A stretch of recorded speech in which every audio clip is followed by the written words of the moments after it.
ओम श्री परमात्मने नमः। जय माता लक्ष्मी। माता लक्ष्मी सनातन है, अर्थात जन्म मृत्यु से परे हैं, वे सदा से हैं, लेकिन जगत कल्याण के लिए परम परमात्मा की लीलाएं होती रहती है। जल है तो जीवन है, जल से ही जीवन की उत्पत्ति, पोषण और रक्षण होता है।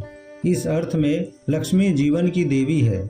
माता लक्ष्मी द्वारा भगवान विष्णु का वर्ण करने का कारण भी यही है। दोनों जगत के पालक दंपति हैं और दोनों की सागर से संगति है। दोनों जल रूपी जीवन से जुड़कर प्राणी मात्र को जीवन ज्योति से जगमग करते हैं। इस अध्याय में कुल 137 श्लोक है। इसमें वही बताऊंगा जो श्लोक में है। नमस्कार मित्रों, मैं हूं अरविंद। हमारे YouTube चैनल में आपका बहुत बहुत स्वागत है। पुण्य स्थल हरिद्वार के गंगा किनारे देवव्रत भीष्म और ब्रह्मा जी के पुलस्त मुनि का संवाद बड़ा ज्ञानवर्धक है। पद्म पुराण खंड 1 के 4 अध्याय में देवव्रत भीष्म 3 श्लोक में प्रश्न पुलस्त ऋषि से पूछते हैं। उन्होंने पहला प्रश्न किया है कि मैंने सुना है कि लक्ष्मी का श्वेत सागर में जन्म हुआ था, लेकिन आपने यह कैसे कहा कि वह भृगु से और ख्याति से उत्पन्न हुई है। दूसरा प्रश्न पूछते हैं, दक्ष की शुभ पुत्री ने अपना शरीर कैसे त्याग दिया और मैना द्वारा कैसे गर्भ में आई और उमा के रूप में पैदा हुई। तीसरा प्रश्न है, देवराज हिमालय ने हिमालय की पुत्री को अपनी पत्नी के रूप में क्यों लिया और उनकी दक्ष से शत्रुता क्यों थी। पूज्यवर मुझे यह बताएं। इस वीडियो में हम पहले प्रश्न का वर्णन करेंगे और शेष 2 प्रश्न का वर्णन अगले वीडियो में करेंगे। गंगा पुत्र भीष्म के प्रश्नों का उत्तर देते हुए पुलस्त मुनि ने जवाब में इस प्रकार कहा, हे राजन, आपने जो अब मुझसे पूछा है तो इसको सुनिए। अपने पिता ब्रह्मा जी से श्री भृगु और ख्याति के साथ के संबंध के बारे में मैंने सुना है।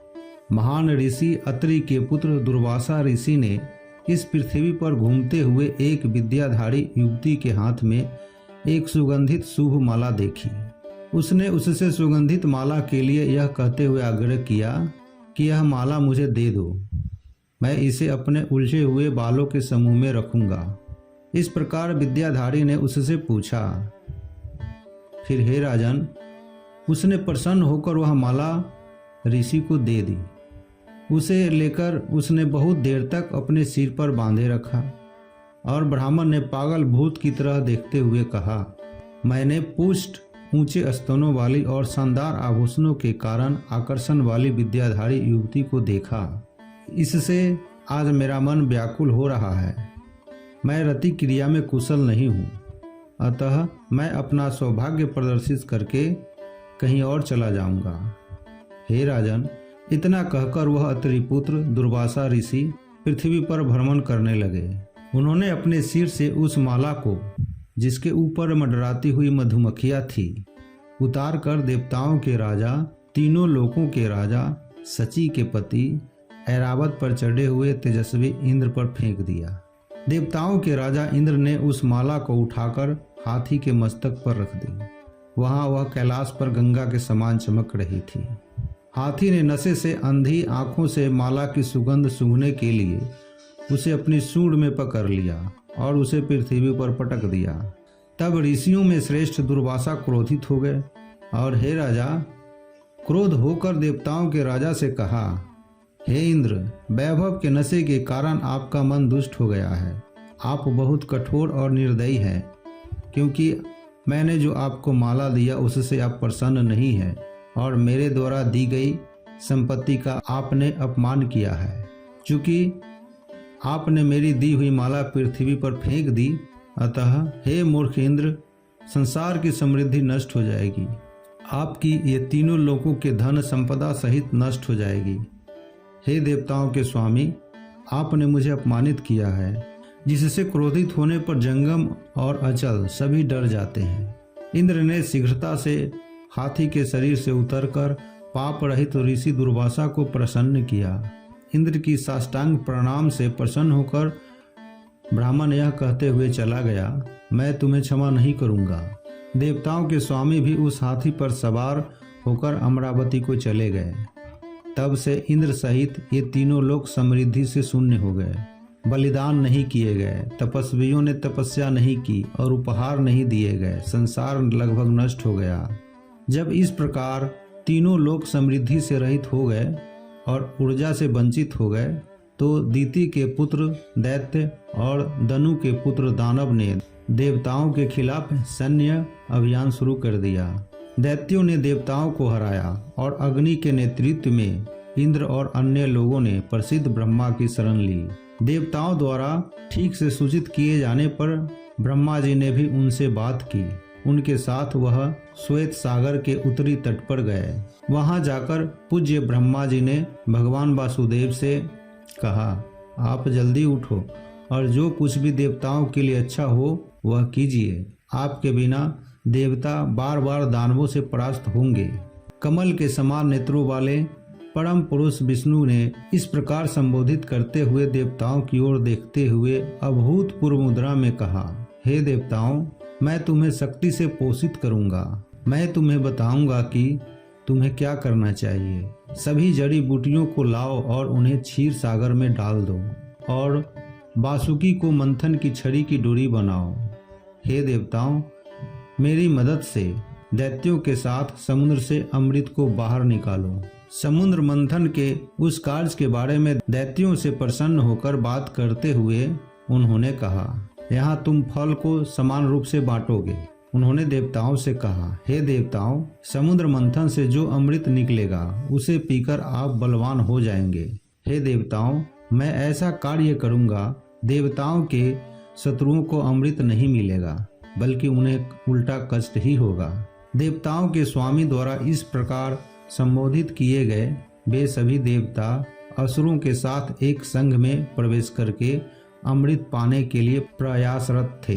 देवताओं, दैत्यों और दानवों ने सभी जड़ी बूटियों को एकत्र करके उन्हें समुद्र के पानी में फेंक दिया, जो बेदाग शरद ऋतु के आकाश की तरह उज्जवल था, और मंदार पर्वत को मथनी की छड़ी और बासुकी को मथनी की छड़ी बनाकर, हे श्रेष्ठ राजा, उन्होंने समुद्र मंथन शुरुआत की। जहाँ बासुकी की पूंछ थी, सभी देवता उस तरफ रह गए। भगवान विष्णु ने दैत्यों को बासुकी के शरीर के अग्रभाग पर रख दिया। हे देवताओं के समान तेजस्वी, बासुकी की सांस और आग से चमक से वंचित सभी असुर शक्तिहीन हो गए। बासुकी की पूंछ के क्षेत्र पर उस श्वास से उत्पन्न बादलों की वर्षा से देवता अस्थूल हो गए। समुद्र में बुद्धिमानों में श्रेष्ठ श्रद्धेय ब्रह्मा जी और महान तेज वाले महादेव जी भगवान विष्णु की पीठ पर बने रहे। ब्रह्मा जी शत्रुओं को पीड़ा देने वाले दोनों हाथों से मंदार पर्वत को पकड़े हुए थे और मंदार पर्वत को पकड़ने के लिए कुछ जंजीरें तैयार कर रहे थे। देवताओं और राक्षसों के बीच बने रहे। भगवान विष्णु ने स्वयं कछुए के रूप में समुद्र में रहकर असामान्य चमक से देवताओं का पोषण किया। फिर जब देवताओं और राक्षसों द्वारा क्षीर सागर का मंथन किया जा रहा था, तो सबसे पहले देवताओं द्वारा सम्मानित आहुति का एक सुगंधित पात्र प्रकट हुआ। हे अत्यंत बुद्धिमान, तब देवता और दानव प्रसन्न हुए। उनका मन विचलित था और आंखें निश्चल थी। जब सिद्ध अर्थात 8 अलौकिक शक्तियों वाले अर्थ दिव्य प्राणी स्वर्ग में सोच रहे थे यह क्या है, देवी वारुणी प्रकट हुई। नशे के कारण उसकी आंखें घूम रही थी। फिर वहां से घूमती हुई और हर कदम पर लड़खड़ाती हुई और केवल एक वस्त्र उसके शरीर पर था, खुले बाल, उसकी आंखें गतिहीन। उसने कहा, मैं शक्ति देने वाली देवी हूँ, राक्षस मुझे ले जा सकते हैं। वारुणी को अपवित्र मानकर देवताओं ने उसे जाने दिया। तब राक्षस उसे ले गए। उनके द्वारा ले जाकर वह शराब बन गई। मंथन के दौरान पारिजात, देवताओं का धन, स्वर्ग में वृक्ष प्रकट हुआ। फिर 60 करोड़ दिव्य अप्सराओं की सेना आई, जो देवताओं और राक्षसों में समान थे, और वे सभी किसी धार्मिक कार्य के कर्ता के लिए सामान्य अर्थात उपलब्ध होने के लिए दृढ़ थे। तब देवताओं को प्रसन्न करने वाला चंद्रमा ऊपर आया। भगवान शंकर ने प्रार्थना की, यह चंद्रमा निसंदेह मेरे उलझे बालों का आभूषण होगा। मैंने उसे ले लिया है। ब्रह्मा जी ने हर का आभूषण होने पर सहमत हुए। तभी घातक विष ऊपर आया। इससे देवताओं सहित सभी देवता और दानव पीड़ित हो गए। महादेव ने अपनी इच्छा से वह विष पी लिया। इसे पीने के कारण महादेव का कंठ गहरा नीला हो गया। नागाओं ने श्वेत महासागर से निकला और बचा हुआ जहर पी लिया। तभी स्वयं धन्वंतरी सफेद धारण किए हुए बाहर निकले। वह अमृत से भरा घड़ा लिए हुए ऊपर आए। तब वैद्यों के स्वामी को देखकर देवता निश्चिंत हो गए। तभी घोड़ा उच्च सर्वा और हाथी ऐरावत आए। तब खिले हुए कमल पर विराजमान और कमल धारण किए हुए तेजस्वी तेज वाली देवी श्री उस जल से निकली। महान ऋषियों ने हर्षपूर्वक श्री सूक्त नामक स्तोत्र से उनकी स्तुति की। विश्वासु के नेतृत्व में गंधर्वों ने उनके सामने गाया और घृतची के नेतृत्व में दिव्य अप्सराओं के समूह ने वहां नृत्य किया। गंगा आदि नदियां अपने जल से माता लक्ष्मी को स्नान कराने के लिए वहां आई। हाथियों ने सोने के बर्तनों में शुद्ध जल लाकर समस्त लोकों की महान अधिष्ठात्री देवी को स्नान कराया। स्वयं क्षीर सागर ने उन्हें खिले हुए कमलों की माला दी। विश्वकर्मा ने उनके शरीर पर आभूषण पहनाए। इंद्र जैसे देवताओं की सेना, विद्याधर और महान सांप राक्षस, गुहायकों सहित महान दैत्य राक्षस उस कन्या की लालसा और चाहत रखते थे। जिसने स्नान किया था, दिव्य फूल और वस्त्र पहने थे और आभूषणों से सुसज्जित थी। तब ब्रह्मा जी ने कहा, हे वासुदेव, केवल आप ही उसे स्वीकार करें जो मैंने आपको अर्पित किया है। इस मामले में मेरे द्वारा देवताओं और राक्षसों को उनका हाथ मांगने से मना कर दिया गया है। मैं आपके लिए स्थिर प्रदर्शन से प्रसन्न हूँ। और ब्रह्मा जी ने माता लक्ष्मी देवी को इस प्रकार संबोधित किया, हे देवी, केशव के पास जाओ। मेरा दिया हुआ वर पाकर तुम बहुत वर्षों तक सुखी रहना। जब सभी देवता देख रहे थे, तब उसने श्रीहरि की गोद का सहारा लिया। फिर हृदय तक पहुंचकर उसने भगवान विष्णु से ये शब्द कहे, हे सारे संसार के प्रिय, मैं आपके द्वारा त्यागा नहीं जा सकता। मैं सदैव आपका आज्ञाकारी रहकर आपके हृदय पर निवास करूंगी। तब हे श्रेष्ठ राजा, लक्ष्मी द्वारा देखे गए देवता जिन्होंने भगवान विष्णु की गोद का सहारा लिया था, अचानक बहुत खुश हो गए। लेकिन दैत्य और दानव जो भगवान विष्णु के विरोधी थे, बेहद निराश हो गए। माता लक्ष्मी ने प्रचित्ति के नेतृत्व वाले दानवों और राक्षसों को त्याग दिया। तब पाप से भरे अत्यंत शक्तिशाली दैत्यों ने धन्वंतरी के हाथ में लगे अमृत को छीन लिया। लेकिन भगवान विष्णु ने स्त्री रूप धारण कर दानवों को छल से मोहित करके उनके पास आकर कहा, घड़ा मुझे दे दो, मैं तेरी आज्ञा मानकर तेरे घर में रहूंगा। तीनों लोकों में सबसे सुंदर और मनमोहक शरीर वाली उस सुंदर स्त्री को देखकर उनके मन में लालच और लालसा के कारण उन्होंने वह अमृत उसे दे दिया और सामने उसकी ओर देखने लगे। भगवान विष्णु ने दानवों से अमृत लेकर देवताओं को दे दिया। तब शुक्र के नेतृत्व में देवताओं की सेना ने उस अमृत को पी लिया। दैत्यों ने अपने हथियार और तलवारें उठाकर उन पर हमला कर दिया। अमृत पीने के बाद शक्तिशाली होने के कारण देवताओं द्वारा दैत्यों की सेना को परास्त कर दिया गया। देवताओं द्वारा मारे जाने के कारण वे अलग अलग स्थानों की ओर मुड़ गए और पाताल लोक में प्रवेश कर गए। तब देवताओं ने प्रसन्न होकर शंख, चक्र और गदाधारी भगवान विष्णु को नमस्कार करके पहले की भांति स्वर्ग की ओर प्रस्थान किया। तब से हे भीष्म, दानव देवियों के लिए उत्सुक हो गए। भगवान कृष्ण अर्थात विष्णु द्वारा मानसिक रूप से शापित होकर वे निचली दुनिया में चले गए। तब मन भावन कांति वाला सूर्य अपने पथ पर चला। मनमोहक तेज की अग्नि प्रज्वलित हो उठी और सभी प्राणियों ने धर्म का सम्मान किया और श्री से संपन्न तीनों लोकों की विष्णु द्वारा रक्षा की गई। तब विश्व के संरक्षक ब्रह्मा जी ने देवताओं को संबोधित किया, मैंने आपकी सुरक्षा के लिए भगवान विष्णु और देवताओं के प्रमुख भगवान शंकर को नियुक्त किया है और चूंकि प्रतीक्षा करने पर वे आपके प्रति दयालु होंगे, वे आपके कल्याण का ध्यान रखेंगे और वे आपकी भलाई का ध्यान रखते हुए आपको वरदान देंगे। इतना कहकर भगवान अपने रास्ते चले गए। जब सभी लोकों के पितामह अंतर्ध्यान होकर अपने ब्रह्मलोक चले गए और जब इंद्र स्वर्ग चले गए, उसी क्षण भगवान विष्णु और भगवान शंकर वैकुंठ और कैलाश पहुँचे। तब देवताओं के राजा ने तीनों लोकों की रक्षा की। इस प्रकार महिमामयी माता लक्ष्मी क्षीर सागर से प्रकट हुई। हे महान राजा, यह शाश्वत लक्ष्मी भृगु से ख्याति के पास फिर से महान वैभव के साथ पैदा हुई थी। महान ऋषि भृगु ने सबसे पहले अपनी राजधानी उनके नाम पर नर्मदा नदी के तट पर बनाई और जो ब्रह्मा द्वारा अनुमोदित की गई थी। वह अपना शहर और उसकी चाबी अपने पिता को देकर दिव्य लोक में आ गई और वापस आकर अपने पिता से उसे वापस लौटाने को कहा।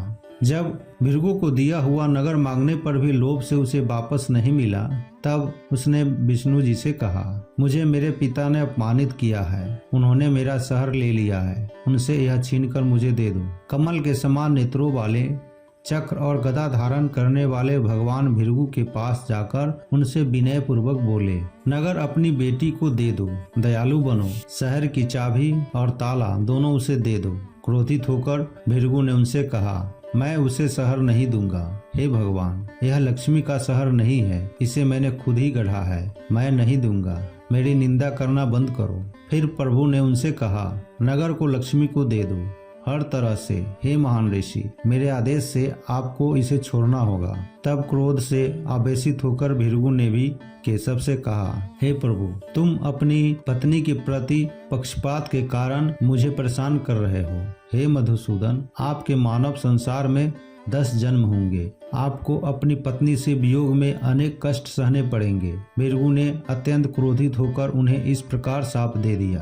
भगवान विष्णु ने भी उसे वापस में प्रत्युत्तर में शाप दे दिया, हे मुनि श्रेष्ठ, तुम्हें अपने बच्चों का स्नेह नहीं मिलेगा। इस प्रकार ऋषि को शाप देकर वह ब्रह्मा जी के लोक में चले गए। कमल से उत्पन्न ब्रह्मा को देखकर केशव ने कहा, महोदय, आपका यह पुत्र भृगु बहुत चिड़चिड़ा है, बिना किसी कारण के उन्होंने मुझे शाप दिया है। तुम्हें मानव संसार में मनुष्य के रूप में 10 जन्म मिलेंगे और उसके परिणाम स्वरूप तुम्हें कई प्रकार के दुख होंगे, उनके कारण पीड़ा होगी। अपनी पत्नी से वियोग में जो आपकी शक्ति और वीरता को नष्ट कर देगा, ऐसा कहा है उन्होंने, ऐसा उन्होंने मुझे शाप दिया है। मैं इस संसार को छोड़कर महासमुद्र में सो जाऊंगा। जब आवश्यकता होगी तो सभी दिव्य मिशन के लिए मुझे याद करें। भगवान विष्णु को प्रसन्न करने के लिए ब्रह्मा जी इस प्रकार बोले।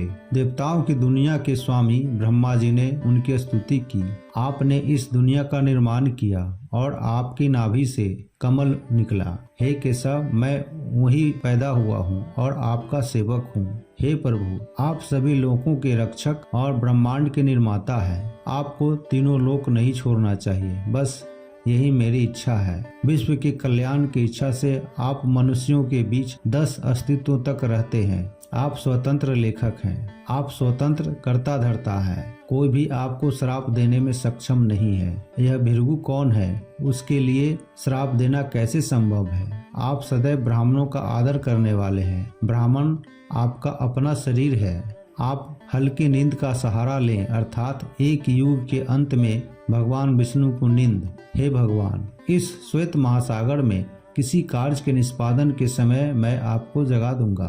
भगवान, आपकी शक्ति से विकसित और शत्रुओं का संहारक यह चक्र आपके द्वितीय अवतार के रूप में आपके सभी कर्म करेगा, तीनों लोकों की रक्षा करेगा, वह आपके आदेश का पालन करेगा। इस प्रकार स्तुति करने पर भगवान विष्णु ने ब्रह्मा जी से कहा, हे प्रभु, आप मुझसे जो भी करने के लिए कहेंगे मैं वह सब करूंगा। और भगवान विष्णु वहां से अंतर्ध्यान हो गए। जब भगवान विष्णु चले गए तो लोकों के पितामह, लोकों के स्रोत भगवान ब्रह्मा ने फिर से जगत की रचना की। यह देखकर वाणी में सर्वश्रेष्ठ नारद ने ये शब्द कहे, परमात्मा 1000 सिर, 1000 आंखें, 1000 पैरों के साथ सर्वव्यापी पृथ्वी स्पर्श से 10 अंगुल ऊपर रह गया। चूंकि जो अतीत है और जो भविष्य है वह आप ही हैं। हे पिता, यह सब आपसे उत्पन्न हुआ है और आपसे ही उत्पन्न होगा। आपकी ओर से सब वस्तुओं का बलिदान उत्पन्न हुआ, अर्थात हव्य, फटे हुए दूध से मिला हुआ घी और 2 प्रकार के पशु आपसे खंस और सामन उत्पन्न हुए हैं। आपके यहाँ से मेल बलि और हाथियों की भी उत्पन्न हुए हैं। आपके पास से गायें और पक्षी, वन में रहने वाले पशु भी उत्पन्न हुए हैं। आपकी आंखों से सूरज निकला, हवा आपके कान से आई है, आपके मन से चंद्रमा है, आपकी आंतरिक गुहा से सांस चल रही है और आपके मुंह से आग की उत्पत्ति हुई है। आपकी नाभि से आकाश और आपके सिर से स्वर्ग निकला। आपके कान से 1/4 भाग, आपके चरणों से पृथ्वी, यह सब आपसे उत्पन्न हुआ है। जैसे अंजीर का वृक्ष बीज और अंकुर से उत्पन्न होता है और बढ़ता है, वैसे ही संसार आपसे उत्पन्न होता है और बढ़ता है। जैसे केले के पेड़ की छाल और पत्तियों से कुछ भी दिखाई नहीं देता, वैसे ही हे प्रभु यह सब आप में ही निवास करता हुआ दिखाई देता है। आप में सुखदायक शक्ति है, यह अकेला ही आपके पास आया है। गुणों से रहित आप में हर्ष और क्लेश उत्पन्न करने वाले मिश्रित शक्ति विद्यमान नहीं है। अलग अलग और एक होकर रहने वाले तथा संपूर्ण भूतों से आपको नमस्कार है। आप व्यक्त अव्यक्त, पहली संतान, विराट पुरुष और सार्वभौमिक स्वामी हैं। प्रत्येक वस्तु में आप ही सर्वस्व हैं, आप ही सब कुछ हैं और आप सभी रूप धारण करते हैं। सब कुछ आपसे उत्पन्न हुआ है। आप सबकी आत्मा को नमस्कार है। हे सबके स्वामी, आप सभी प्राणियों की आत्मा है, क्योंकि आप सभी प्राणियों में विद्यमान है। मैं आपको क्या बताऊं, क्योंकि आप वह सब कुछ जानते हो जो हमारे मन में है। हे प्रभु, आपने मेरी वह अभिलाषा पूरी कर दी है। मेरी तपस्या अच्छी तरह से सफल हो गई है, क्योंकि हे जगत के स्वामी, मैंने आपको देखा है। तब ब्रह्मा जी ने कहा, हे पुत्र, यह तेरी तपस्या का ही फल है कि तुमने अब मुझे देखा है। हे नारद, मेरा दर्शन यहाँ व्यर्थ नहीं होगा, अतः अपनी इच्छा अनुसार वर मांगो।